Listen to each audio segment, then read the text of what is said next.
ଏବେ ଆସିଲା ଛାତ୍ରଛାତ୍ରୀଙ୍କ ପାଇଁ ବଡ ଖବର।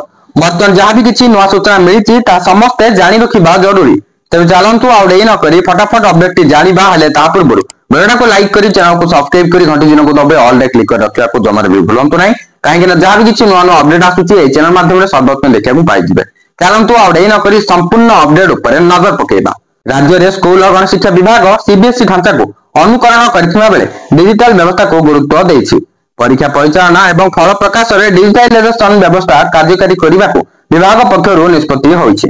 ସିବିଏସ୍ଇ ଯେପରି ପେପରଲେସ୍ ବ୍ୟବସ୍ଥା ପ୍ରଚଳନ କରି ପାସ୍ ଛାତ୍ରଛାତ୍ରୀଙ୍କୁ ଇ ମାର୍କସିଟ୍ ପ୍ରଦାନ କରୁଛି, ସେହି ବ୍ୟବସ୍ଥା ଲାଗୁ କରିବାକୁ ଗଣଶିକ୍ଷା ବିଭାଗ ବ୍ଲୁ ପ୍ରିଣ୍ଟ ପ୍ରସ୍ତୁତ କରିଛି। ଏହି ବ୍ୟବସ୍ଥା ଆସନ୍ତା ଶିକ୍ଷାବର୍ଷରୁ କାର୍ଯ୍ୟକାରୀ କରାଯିବ। ନିଷ୍ପତ୍ତି ଅନୁଯାୟୀ ଏଣିକି ଷଷ୍ଠରୁ ନବମ ଶ୍ରେଣୀ ପର୍ଯ୍ୟନ୍ତ ପିଲାଙ୍କୁ ଆଉ ହାତଲେଖା ମାର୍କସିଟ୍ ମିଳିବ ନାହିଁ। ପ୍ରତି ବଦଳରେ ଛାତ୍ରଛାତ୍ରୀଙ୍କୁ ଇ ମାର୍କସିଟ୍ ପ୍ରଦାନ କରାଯିବ। ଏହାଦ୍ୱାରା ବିଭାଗ ଅତି କମରେ ବର୍ଷକୁ 1,66,00,000 ଟଙ୍କା ସଞ୍ଚୟ କରିବା ସହ ମାର୍କସିଟ୍ ବ୍ୟବସ୍ଥାକୁ ମଧ୍ୟ ସଠିକ ଢଙ୍ଗରେ ପରିଚାଳିତ କରିପାରିବ ବୋଲି ଆଶା ରଖିଛି। ଯଦି ଏହି ଯୋଜନା ସଠିକ ଭାବେ କାର୍ଯ୍ୟକାରୀ ହୁଏ, ତେବେ ବୋର୍ଡ ପରୀକ୍ଷାକୁ ବାଦ ଦେଲେ ବିଭାଗ ପକ୍ଷରୁ ପରିଚାଳିତ ସମସ୍ତ ପରୀକ୍ଷାରେ କୃତି ପିଲାଙ୍କୁ ଇ ମାର୍କସିଟ୍ ପ୍ରଦାନ କରାଯିବ। ମିଳିଥିବା ସୂଚନା ଅନୁସାରେ ପ୍ରଥମରୁ ଦ୍ୱାଦଶ ଶ୍ରେଣୀ ପର୍ଯ୍ୟନ୍ତ ଶିକ୍ଷାଦାନରେ ବିକାଶ ଏବଂ ଉନ୍ନତ ଭିତ୍ତିଭୂମି ଲାଗି ସର୍ବାଧିକ ଗୁରୁତ୍ୱ ଦିଆଯାଉଥିବା ବେଳେ ପ୍ରଥମ ଥର ଲାଗି ପୁଣି ଏକ ଅଭିନବ ପ୍ରୟାସ ଆରମ୍ଭ ହେବ ବୋଲି ଜଣାପଡିଛି।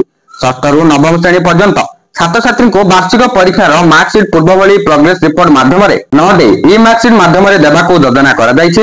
ପୂର୍ବରୁ ଏହି ବ୍ୟବସ୍ଥା ଉଚ୍ଚଶିକ୍ଷା କ୍ଷେତ୍ରରେ ଲାଗୁ ହୋଇଥିବା ବେଳେ ସ୍କୁଲ ଓ ଗଣଶିକ୍ଷା ବିଭାଗ ପକ୍ଷରୁ ଯଦି ଏହି ବ୍ୟବସ୍ଥା ଲାଗୁ କରାଯାଏ, ତେବେ ଓଡ଼ିଶା ଦେଶରେ ପ୍ରଥମ ରାଜ୍ୟ ହେବ। ରାଜ୍ୟରେ ଷଷ୍ଠରୁ ନବମ ଶ୍ରେଣୀ ପର୍ଯ୍ୟନ୍ତ ମୋଟ ପିଲାଙ୍କ ସଂଖ୍ୟା 16,60,000। ପ୍ରତିବର୍ଷ ବାର୍ଷିକ ପରୀକ୍ଷା ରେଜଲ୍ଟ ବା ମାର୍କସିଟ୍ ପ୍ରସ୍ତୁତି ଲାଗି ପ୍ରତି ମାର୍କସିଟ୍ ପିଛା ଖର୍ଚ୍ଚ ହେଉଛି 10 ଟଙ୍କା। ଏହି ହିସାବରେ ରାଜ୍ୟରେ ସରକାରୀ ସ୍କୁଲ ଗୁଡିକରେ ଷଷ୍ଠରୁ ନବମ ଶ୍ରେଣୀ ପିଲାଙ୍କ ଲାଗି କେବଳ କାଗଜରେ ପ୍ରିଣ୍ଟିଂ ହୋଇଥିବା ମାର୍କସିଟ୍ ପ୍ରସ୍ତୁତି ଲାଗି ମୋଟ 1,66,00,000 ଟଙ୍କା ବ୍ୟୟ ହେଉଛି। ଯଦି ଇ ମାର୍କସିଟ୍ ବ୍ୟବସ୍ଥା କରାଯାଏ, ତେବେ ଏହି ଟଙ୍କା ବିଭାଗର ବଞ୍ଚିବ। ବିଭାଗର ଜଣେ ଅଧିକାରୀଙ୍କ କହିବା ଅନୁଯାୟୀ ଇ ମାର୍କସିଟ୍ ବ୍ୟବସ୍ଥା ଲାଗୁ କରିବା ଲାଗି ପ୍ରାଥମିକ ସ୍ତରରେ ନିଷ୍ପତ୍ତି ହୋଇଛି। ପିଲାଙ୍କର ଦକ୍ଷତା ଯାଞ୍ଚ ଲାଗି ପିଲାଙ୍କ ମାର୍କସିଟ୍ର କପି ବିଭାଗ ପାଖରେ ଦାଖଲ କରାଯିବ ବୋଲି ପୂର୍ବରୁ ନିଷ୍ପତ୍ତି ହୋଇଛି। ତେବେ ଯେଉଁ ନିଷ୍ପତ୍ତି ହୋଇଛି ସେଥିରେ ଜଣାପଡିଛି ଯେ ବିଭାଗର ୟୁଡାଇସରେ ମାର୍କସିଟ୍ ଲାଗି ବ୍ୟବସ୍ଥା କରାଯିବ, ନଚେତ୍ ଏକ ଆଇଟି କମ୍ପାନୀକୁ ଦାୟିତ୍ୱ ଦିଆଯିବ, ଯେଉଁଥିରେ ରାଜ୍ୟର ପ୍ରଥମରୁ ଦଶମ ଶ୍ରେଣୀ ପର୍ଯ୍ୟନ୍ତ ସବୁ ପିଲାଙ୍କର ମାର୍କ ଦାଖଲ କରାଯିବ। ଏକ ନିର୍ଦ୍ଦିଷ୍ଟ ଫର୍ମାଟ ପ୍ରସ୍ତୁତ କରାଯିବ, ଯେଉଁଥିରେ ବ୍ଲକ ଏବଂ ସ୍କୁଲ ବାରି ପିଲାଙ୍କର ମାର୍କ ରଖାଯିବ।